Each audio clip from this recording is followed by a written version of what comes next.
The story begins not in boardrooms or on Wall Street, but in a modest living room where ideas often spark like lightning against a night sky. A young black entrepreneur sits hunched over a worn laptop, the glow of the screen reflecting determination in his eyes. His business plan, painstakingly drafted, revised, and polished, is more than just numbers and projections. It is a dream stitched together with fragments of his past, memories of struggle, and the unwavering belief that he could build something that might one day stand tall in a world that has rarely been built for him.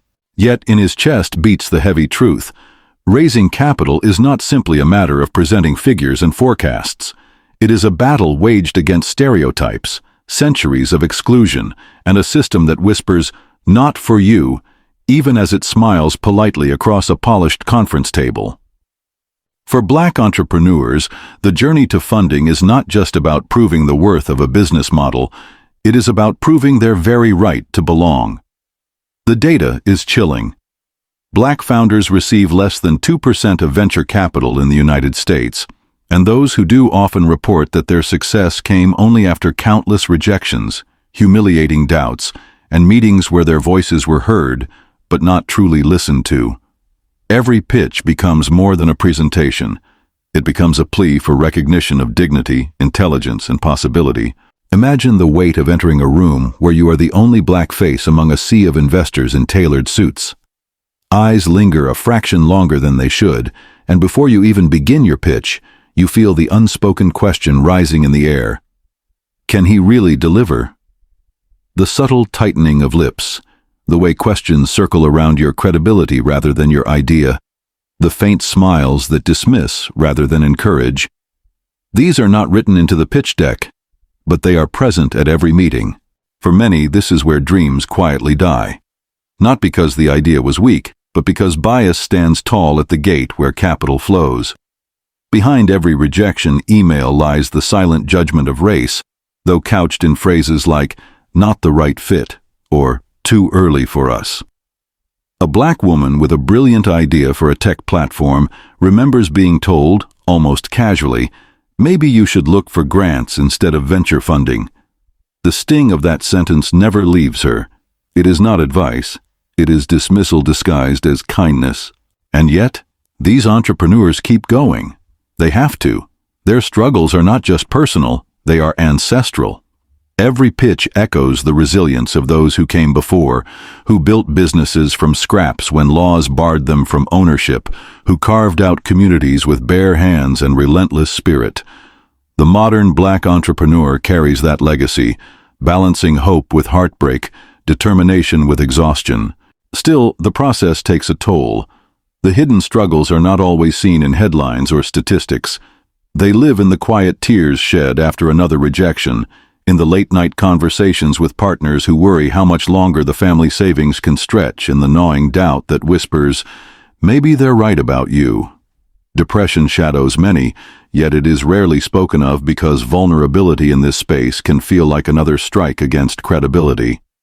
To admit fear is to risk confirming what others already assume, that you don't belong. But they do belong. And every now and then, a door cracks open. A meeting that feels different. An investor who doesn't begin with suspicion but with curiosity. In those rare moments, the pitch transforms into what it was always meant to be, a story of vision, grit, and the ability to see possibility where others see risk. Yet even success carries its burden. Entrepreneurs often speak of the loneliness of being the only one, the only black founder in a portfolio, the token face of diversity at conferences, the one asked to speak not about their product, but about their race. Success does not erase struggle. It only sharpens its edges. This reality is not a matter of talent, for black entrepreneurs are as innovative, daring, and relentless as any in the world. It is a matter of access and perception, of a system that has too often equated whiteness with trust and blackness with doubt. That unspoken equation haunts every pitch, turning opportunities into uphill climbs. And while many investors speak today about diversity, the lived experience of black entrepreneurs tells another story, one of promises rarely kept, of funding initiatives launched with fanfare but thin in results. In coffee shops across America, in shared workspaces and cramped apartments, the hidden struggles continue. Entrepreneurs juggle side jobs to keep their ventures alive, dipping into personal credit cards when investor checks never arrive. Some rely on family who may not have much to give, creating ripples of sacrifice across households already stretched thin. These are not just financial stories, they are human stories, filled with pride, anxiety, and the unshakable desire to build something that matters. And through it all, there is dignity. Even in rejection, even in exhaustion, there is the quiet dignity of showing up again, of refusing to let a biased system dictate the limits of possibility. Each entrepreneur knows that their success is not theirs alone. It is a light that will illuminate paths for others, a proof point that chips away at the lie that talent is bound by race. This is the hidden struggle of Black entrepreneurs raising capital.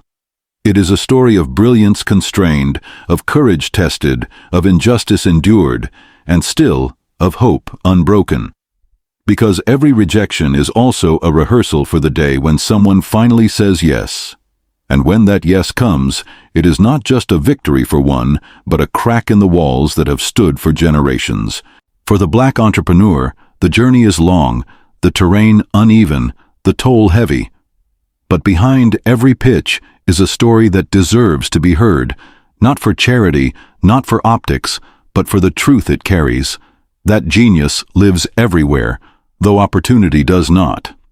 And until opportunity flows as freely as talent does, the struggle will continue, hidden in plain sight, carried on the shoulders of those who refuse to give up.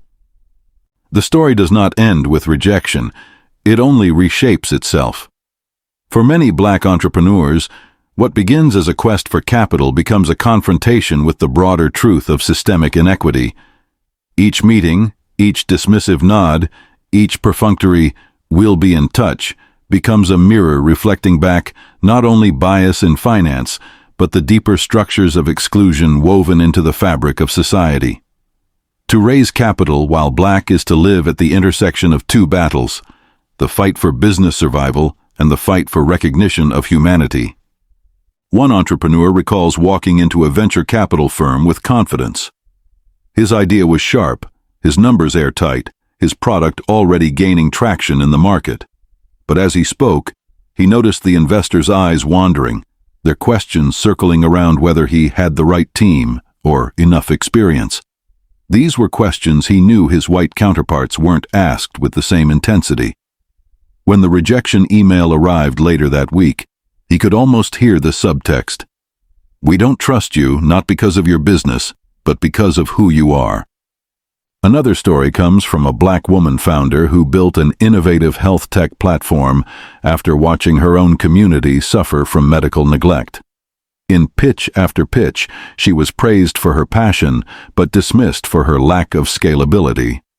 What cut deepest was hearing an investor suggest she might do better as a non-profit.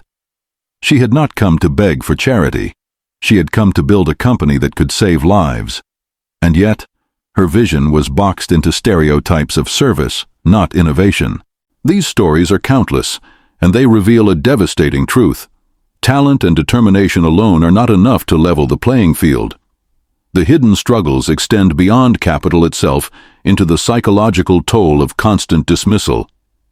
Each no chips away at confidence, forcing entrepreneurs to question not just their business, but themselves. The resilience required is not ordinary, it is monumental. But resilience has always been at the heart of Black enterprise. From the days when Black-owned businesses flourished in segregated neighborhoods, creating economies of survival and pride, to the modern push into tech, media, and innovation, the spirit of entrepreneurship has never dimmed. What has changed is the scale of ambition. Today's Black founders are not just building corner stores or local services, they are building global visions. And yet, the shadow of unequal capital access remains. Some turn to alternative paths. Crowdfunding has become a lifeline, with communities rallying behind entrepreneurs who refuse to wait for traditional investors to open their doors. Others seek out angel investors who understand the stakes of representation, often other Black professionals who know the pain of exclusion firsthand. And in recent years, a small but growing number of funds dedicated to supporting minority entrepreneurs have emerged, offering not just money, but mentorship, networks, and validation. These sparks of hope remind us that change, though slow, is possible. Still, these solutions cannot erase the weight of systemic inequity. A Black entrepreneur often carries the burden of representation, knowing that if they fail, the door may close tighter for those who follow. The pressure to succeed is not personal, it is communal, ancestral. Success becomes proof that the stereotypes are lies. Failure becomes weaponized as evidence of the very bias that blocked opportunity in the first place. This impossible double bind creates a relentless pressure few outside the community can fully understand. And yet, despite it all, there are victories. A young Black founder secures funding after his 20th pitch, turning his small app into a thriving company that not only generates profit, but also hires dozens from his neighborhood. A Black woman finally convinces a skeptical panel of investors, and her wellness startup becomes a national brand, serving millions while inspiring countless others to dream. These stories shine like stars against a dark sky, reminding us that possibility is never erased. It only requires persistence and faith. But victory does not erase the wounds. Even successful founders remember the sting of those who doubted them, the sleepless nights where rejection tasted like failure. Their triumphs come not from a fair system, but from sheer force of will, from resilience so profound it borders on the miraculous. And that is the hidden truth. Black entrepreneurs are not asking for favors. They are demanding fairness, equity, and the right to build without carrying the extra weight of prejudice. In the end, the story of Black entrepreneurs raising capital is not a tragedy, but a testament. It is proof of courage, dignity, and relentless pursuit in the face of barriers that should never have existed. It is the story of men and women who, despite rejection, still rise to meet the next pitch with conviction, of families who sacrifice, of communities that rally, of dreams that refuse to die. There is a scene worth imagining, a future where the glow of that laptop in a modest living room does not carry with it the shadow of exclusion. Where an entrepreneur can walk into a meeting and be judged by the strength of the idea, not the color of their skin. Where capital flows not as privilege but as possibility, open to every hand willing to build. Until then, the hidden struggles remain. But hidden does not mean forgotten. Every time these stories are told, every rejection remembered, every triumph celebrated, the silence that protects bias is broken. And the more we break that silence, the closer we move to a future where Black entrepreneurs do not have to fight twice as hard just to stand in the same room. For those listening, for those who hold the power of capital, the question is not whether Black entrepreneurs are ready, they have always been ready. The question is whether the system is willing to finally open its doors.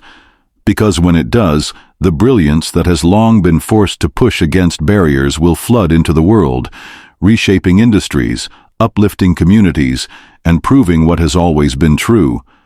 Talent knows no color, innovation knows no race, and dignity demands recognition. The story is not finished. It is written every day in the persistence of dreamers who keep building despite the odds. It is written in the pride of communities who cheer for those who dare to step into spaces not designed for them. It is written in the courage of every Black entrepreneur who raises their head after rejection and says, "I will try again." All is this: the struggle itself becomes part of the legacy. It forges a strength that no rejection can erase. It creates a lineage of courage that future generations will inherit. And when the barriers finally fall, as they must, it will be because of those who endured the hidden struggles, those who refused to stop building even when the world told them not to try. This is their story. A story of struggle, yes, but also of unshakable dignity. A story of injustice, but also of unstoppable vision. A story that demands to be told until silence is no longer possible and equity is no longer a dream. And so the laptop glows again in that modest living room. Another business plan takes shape. Another dream begins. And though the path ahead is heavy, though the walls still stand, the entrepreneur presses forward. Because the future will not be built without them. And they know, deep in their bones, that they were always meant to build.